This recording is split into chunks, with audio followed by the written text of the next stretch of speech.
नमस्कार दोस्तों, कल्याण क्लिनिक में एक बार फिर आपका हार्दिक स्वागत है। दोस्तों, पिछले वीडियो में हमने आपको बताया था कि अगर आपको ठंड लग गई है तो क्या क्या उपाय करें, लेकिन अब आप ये भी जानना चाहोगे कि ठंड लगने से आखिर बचें कैसे। तो दोस्तों, आज के वीडियो में मैं आपको बताऊंगा कि ठंड लगने से आखिर बचना कैसे है।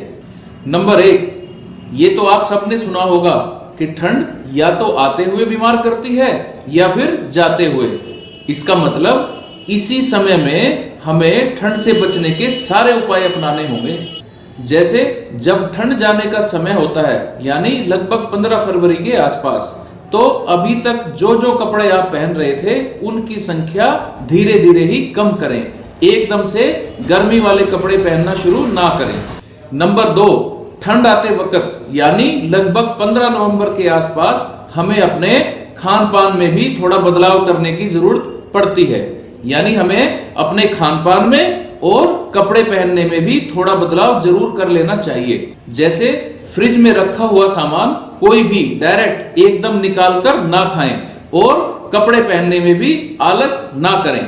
नंबर 3, रात में दही, लस्सी, चावल, केला और फ्रिज में रखा हुआ कोई भी सामान ना लें। इससे आपका गला खराब होने की संभावना दुगनी हो जाएगी और आपको ठंड लगने की संभावना भी कई गुना तक बढ़ जाएगी। नंबर 4, जब दिसंबर और जनवरी में ज्यादा ठंड होती है तो ज्यादा गर्म कपड़े पहनकर ना सोएं। जो लोग सिर पे टोपी, पैरों में जुराब, स्वेटर, जर्सी आदि पहनकर सोते हैं, उनको अपनी ये आदत तुरंत छोड़ देनी चाहिए। ये सब उतार कर ही सोएं। अपने शरीर को नेचुरली गर्म रहने का मौका दीजिए। यकीन मानिए, आपका शरीर हमेशा ठंड से बचने के लिए तैयार हो जाएगा। नंबर 5, याद रखिए, सुबह बिस्तर से उठने के बाद सिर्फ पहले 1 घंटे ठंड लगने के सबसे ज्यादा चांस होते हैं। तो जैसे ही आप बिस्तर से उठें, पैरों में जुराब पहने, सिर पे टोपी, स्कार्फ या मफलर जरूर लगाएं और पैरों में जूते जुराब जरूर पहन लें। पहले 1 घंटे के लिए शॉल या चादर भी आप ओढ़ सकते हैं। टॉयलेट वगैरह भी आपको बाद में ही जाना है, क्योंकि इन चंद मिनटों में ही आपको ठंड अक्सर लग जाती है। तो टॉयलेट आदि से आने के बाद लगभग 1 से 2 घंटे के बाद आप शॉल या चादर को उतारकर अपने रूटीन काम में लग सकते हैं। इससे आपको ठंड कभी भी नहीं लगेगी। नंबर 6, सबसे ज्यादा ठंड मुंह पे और पैरों पे ही लगती है, स्पेशली बच्चों को और बुजुर्गों को। तो जैसे ही ज्यादा ठंड हो, बच्चों को और बुजुर्गों को अपना सर और पैर ढककर रखने चाहिए। इसके लिए आप मंकी कैप का इस्तेमाल कर सकते हैं, मफलर का इस्तेमाल कर सकते हैं, पैरों में जुराब पहन सकते हैं। तो बच्चों को और बुजुर्गों को ठंड से बचने के लिए स्पेशली अपने मुंह को और पैरों को ढककर रखना चाहिए। नंबर 7, अपने सोने वाले कमरे में कभी भी आग ना जलाएं।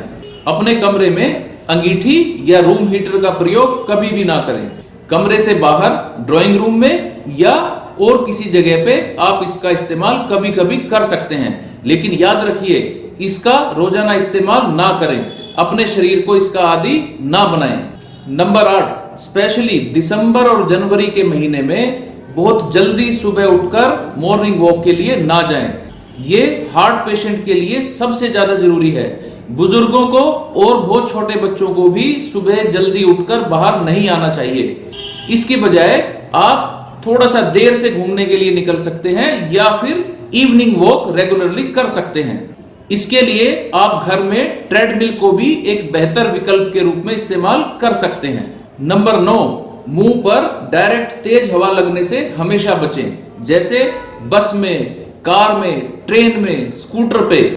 आप नहाने के बाद बालों को ज्यादा देर तक गीला ना रखें, क्योंकि गीले बालों में डायरेक्ट हवा लगने से आपके बीमार होने की और आपको ठंड लगने की संभावना कई गुना तक बढ़ जाती है। नंबर 10, सुबह उठकर थोड़ा सा गर्म पानी जरूर पिएं, लेकिन बहुत ज्यादा गर्म पानी आपको नहीं पीना है। गर्म पानी पीने के बाद शौच आदि से निवृत्त होकर आप अपनी चाय वगैरह ले सकते हैं। स्पेशली जो बच्चे केवल माँ के दूध पर आश्रित हैं, उन माओं को अपना बहुत ध्यान रखना चाहिए, क्योंकि अगर माँ को ठंड लगी हुई है तो आपका बच्चा कभी भी ठंड से बच नहीं सकता। इसलिए माँ को ठंड से हमेशा बचने की कोशिश करनी चाहिए। माँ को ठंडे पानी में भीगने से बचना चाहिए और जो पानी में भीगने वाले काम हैं उनको बहुत सावधानी के साथ करना चाहिए। जहां भी आप गर्म पानी का इस्तेमाल कर सकते हैं वहां पर गर्म पानी का ही इस्तेमाल करें। ठंडे पानी में भीगने से हमेशा बचें। इससे आप और आपका बच्चा दोनों ठंड से हमेशा बचे रहेंगे। तो दोस्तों ये वो उपाय थे जिनको अपनाने से आप हमेशा ठंड से बचे रह सकते हैं। चाहे आप घर पे हैं, चाहे आप बाहर हैं, चाहे आप पहाड़ों पर भी हैं, ये रूल सब जगह लागू होते हैं। आपको ये रूल सब जगह अपनाने होंगे। आप इन सब बातों का ध्यान रखिए और सर्दी को एंजॉय कीजिए। तो आज के लिए दोस्तों इतना ही। स्वस्थ रहिए, मस्त रहिए। धन्यवाद।